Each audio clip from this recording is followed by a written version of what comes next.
कहानी की शुरुआत होती है साइबेरिया की बर्फीली जेल से, जहां लाइन से खड़े हैं ढेर सारे जर्मन सोल्जर्स। दरअसल वर्ल्ड वॉर 2 खत्म होने के बाद रूस ने हजारों जर्मन सोल्जर्स को कैदी बना लिया था और उनसे दिन रात कोयले की खदानों में काम करवाया जाता था। अब सोचो, जेल की सिक्योरिटी बहुत टाइट नहीं थी, लेकिन फिर भी कोई यहां से भागने की हिम्मत नहीं करता। क्यों? क्योंकि जेल के चारों तरफ हजारों किलोमीटर तक सिर्फ बर्फ ही बर्फ थी। इंसानी बस्ती करीब 14,000 किलोमीटर दूर, मतलब अगर कोई भागता भी तो ठंड से वहीं जमकर खत्म हो जाता। यही वजह थी कि यह जेल हमेशा अटूट मानी जाती थी। लेकिन कैदियों में एक ऐसा शख्स था जो बाकी सबसे अलग था, क्लेमेन फॉयल। उसको यहां 25 साल की सजा मिली थी, पर क्लेमेन ऐसा बिल्कुल नहीं चाहता था कि उसकी आधी जिंदगी इसी जेल की सलाखों के पीछे सड़ जाए। उसका बस एक ही ख्वाब था, किसी भी हालत में भागना और अपने परिवार तक लौटना। फिर एक दिन किस्मत ने उसका साथ दिया।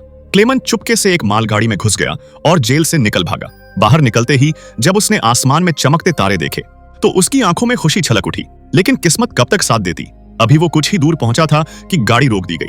क्लेमेन ने झांका और सामने खड़ा था एक रशियन सिपाही, बंदूक ताने। बस वहीं उसकी आजादी का सपना टूट गया। उसे पकड़ लिया गया और 2 दिन के लिए जेल के एक अंधेरे सेल में ठूंस दिया गया। 2 दिन बाद जब उसे बाहर निकाला गया तो वार्डन ने कहा, तुम्हारे साथी बेसब्री से तुम्हारा इंतजार कर रहे हैं। क्लेमेन जैसे ही कैदियों के बीच पहुंचा, सबके हाथों में लाठियां थीं और देखते ही देखते सबने उस पर टूटकर हमला कर दिया। क्योंकि क्लेमेन के भागने की वजह से पिछले 2 दिनों से उन्हें खाना ही नहीं मिला था। बेहद बुरी तरह पिटने के बाद क्लेमेन को जेल के हॉस्पिटल में भर्ती कराया गया। उसकी मुलाकात हुई डॉक्टर से। ये डॉक्टर भी जर्मन कैदी ही था।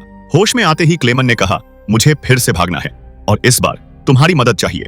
डॉक्टर उसका जुनून देखकर हैरान रह गया। उसने कहा, देखो, इस जेल से भाग पाना नामुमकिन है और मान लो निकल भी गए तो बाहर की जमा देने वाली ठंड तुम्हें मार डालेगी। लेकिन एक सच्चाई और है, अगर यहाँ रुके रहे तो भी मरना तय है। क्योंकि जिन खानों में तुम काम करते हो वहां इतना ज्यादा कार्बन है कि धीरे धीरे वो तुम्हारे शरीर को अंदर से खा जाएगा और कैंसर जैसी बीमारी तुम्हें खत्म कर देगी। इसी वजह से डॉक्टर ने क्लेमेन को साफ साफ कहा, देखो, तुम्हें एक आखिरी बार इस जेल से निकलने की कोशिश जरूर करनी चाहिए। इसके बाद डॉक्टर ने अपनी सारी जमा की हुई चीजें क्लेमेन को दे दी, कपड़े, जूते और बाकी जरूरी सामान। साथ ही उसने ये भी राज खोला कि रूसी सैनिक अक्सर अपना खाना रेलवे लाइन के पास छुपा कर रखते हैं। इतना ही नहीं, जाते जाते डॉक्टर ने उसे एक बंदूक भी थमा दी। असल में ये सब सामान डॉक्टर ने पहले ही इकट्ठा कर रखा था, क्योंकि वो खुद भी एक दिन इस जेल से भागने का प्लान बना रहा था। लेकिन किस्मत, कुछ दिन पहले उसे पता चला कि उसे कैंसर है और उसके पास सिर्फ 1 महीना बचा है। अब भागने का कोई मतलब नहीं रह गया था, इसलिए उसने वो सब कुछ क्लेमेन को दे दिया। आखिर में डॉक्टर ने उसे एक लंच बॉक्स दिया और कहा, अगर तुम जिंदा लौट गए तो ये मेरे परिवार तक पहुंचा देना और कहना कि मैं अब इस दुनिया में नहीं हूं। यह सुनकर क्लेमेन की आंखें भर आईं और उसी रात अंधेरे की आड़ में वो जेल से भाग निकला। लेकिन इस बार उसने मालगाड़ी का सहारा नहीं लिया। उसने पैदल रास्ता चुनने का फैसला किया। अगली सुबह जब वार्डन को पता चला कि क्लेमेन दोबारा जेल से भाग चुका है तो वो फौरन डॉक्टर के कमरे में पहुंचा। लेकिन उससे पूछताछ कर पाता उससे पहले ही डॉक्टर ने अपनी जान ले ली थी। यह देखकर वार्डन का गुस्सा और बढ़ गया। उसने तुरंत आदेश दिया, क्लेमेन को जिंदा पकड़कर वापस लाओ। कई दिनों तक सर्च ऑपरेशन चला, लेकिन क्लेमेन का कोई निशान नहीं मिला। जेल में सबको लगने लगा कि वो कब का बर्फ में जमकर मर चुका होगा। लेकिन वार्डन को भरोसा था, क्लेमेन इतना स्ट्रांग है कि इतनी आसानी से नहीं मरेगा, इसलिए उसने सर्च जारी रखने का हुक्म दिया। उधर दूसरी तरफ क्लेमेन बर्फीले तूफान को चीरता हुआ आगे बढ़ रहा था। जेल से भागे उसे पूरे 9 दिन हो चुके थे। तभी अचानक उसके कानों में कुत्तों के भौंकने की आवाज पड़ी। वो पलटा और देखा कि एक स्लेज पूरी रफ्तार से उसकी ओर आ रही है। वो कुछ समझ पाता इससे पहले ही स्लेज उसके ऊपर से गुजर गई और तेजी से आगे निकल गई। इसी पल क्लेमेन की आंख खुली और उसे समझ आया कि अभी तक जो कुछ भी हुआ वो सब सिर्फ एक सपना था। असल में पैदल चलते चलते उसे पूरे 9 दिन हो चुके थे। खाना खत्म, शरीर थका हुआ और हालत इतनी खराब कि एक कदम बढ़ाना भी नामुमकिन लग रहा था। लेकिन क्लेमेन हार मानने वालों में से नहीं था। उसने खुद को संभाला और जैसे तैसे चलता रहा। कुछ दिन और गुजर गए। अब उसका शरीर भी जवाब देने लगा। भूख और कमजोरी से वो वहीं बर्फ में गिर पड़ा और बेहोश हो गया। कई घंटों बाद जब होश आया तो उसे एक अजीब सी आवाज सुनाई दी। उसने इधर उधर देखा और तभी नजर पड़ी एक सील पर। इतने दिनों बाद उसे जिंदा रहने की एक उम्मीद मिली थी। क्लेमेन ने कांपते हाथों से बंदूक निकाली और निशाना साधा, लेकिन कमजोरी इतनी थी कि गोली चूक गई। सील घबराकर भागी और चट्टान के पीछे छुप गई। क्लेमेन ने हार नहीं मानी। वो लड़खड़ाते पैरों से उसके पीछे भागा और जैसे ही सील पानी में उतरने वाली थी उसने अपनी आखिरी गोली चला दी और किस्मत, इस बार उसके साथ ही गोली सीधे निशाने पर लगी। क्लेमेन खुशी से झूम उठा। अब उसे पता था कि कुछ दिनों तक खाने की चिंता नहीं रहेगी। कई हफ्तों बाद उसने पेट भर खाना खाया, थोड़ा आराम किया और फिर अपना सफर जारी रखा। लेकिन यह सफर आसान नहीं था। चारों तरफ सिर्फ बर्फ थी, सन्नाटा था और अकेलापन। ऐसे माहौल में किसी का भी दिमाग खराब हो सकता है, इसलिए क्लेमन खुद से बातें करता रहता, पॉजिटिव बातें, ताकि हिम्मत बनी रहे। साथ ही वह हर वक्त अपना कंपास देखता ताकि इस बर्फीले मैदान में कहीं खो न जाए। दिन पर दिन गुजरते गए।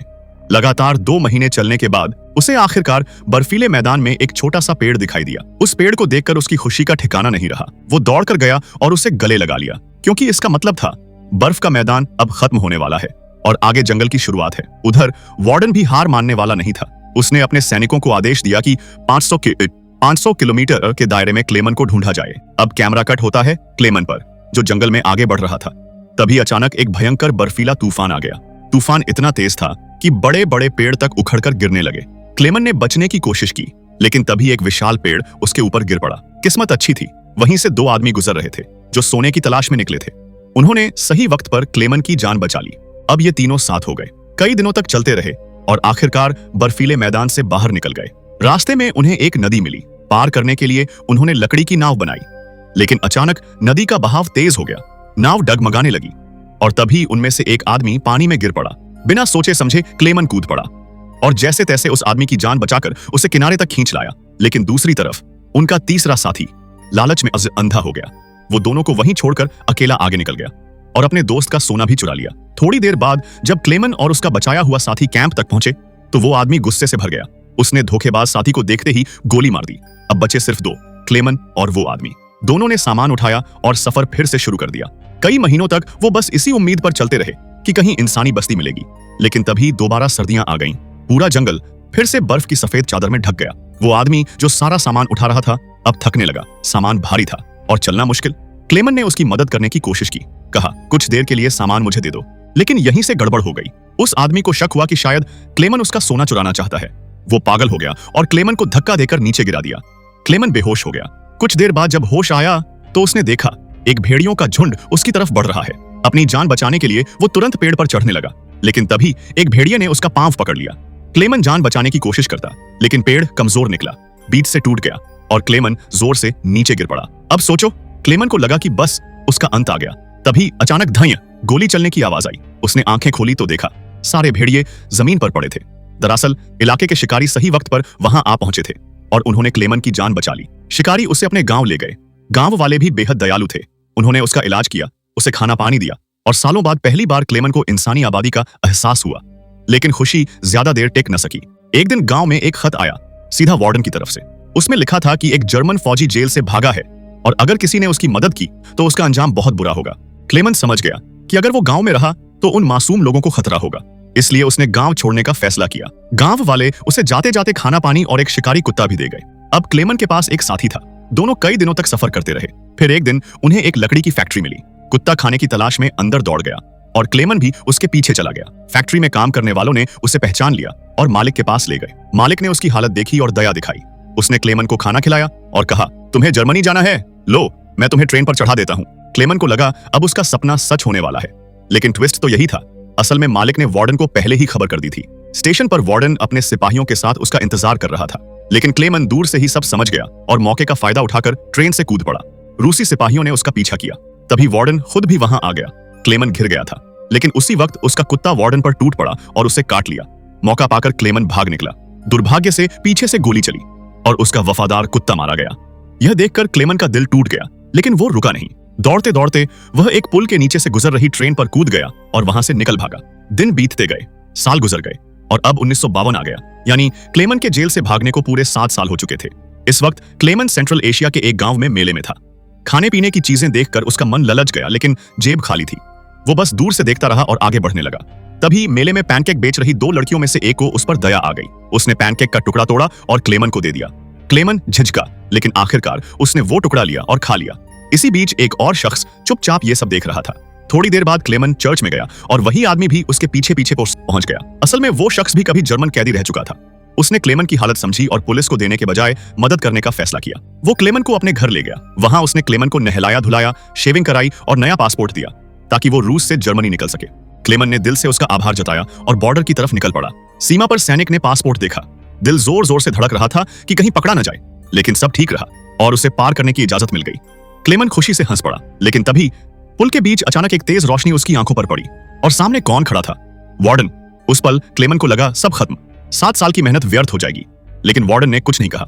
उसने बस साइड होकर रास्ता छोड़ दिया। क्यों? क्योंकि अब तक वह क्लेमन की जिद और उसकी हिम्मत से प्रभावित हो चुका था। क्लेमन कांपते कदमों से आगे बढ़ा, सीमा पार की और आखिरकार जर्मनी पहुंच गया। और फिर बरसों बाद उसने अपनी पत्नी और बेटी को देखा। चर्च में बेटी ने दौड़कर उसके गले लगते ही उसकी पत्नी की आंखों से आंसू बह निकले। इतने सालों की जद्दोजहद, संघर्ष और हिम्मत आखिरकार रंग लाई। क्लेमन अपनी फैमिली से मिल गया। और दोस्तों, यहीं खत्म होती है इस सच्ची घटना पर बनी फिल्म की कहानी। अगर आपको यह कहानी पसंद आई हो तो वीडियो को लाइक एंड सब्सक्राइब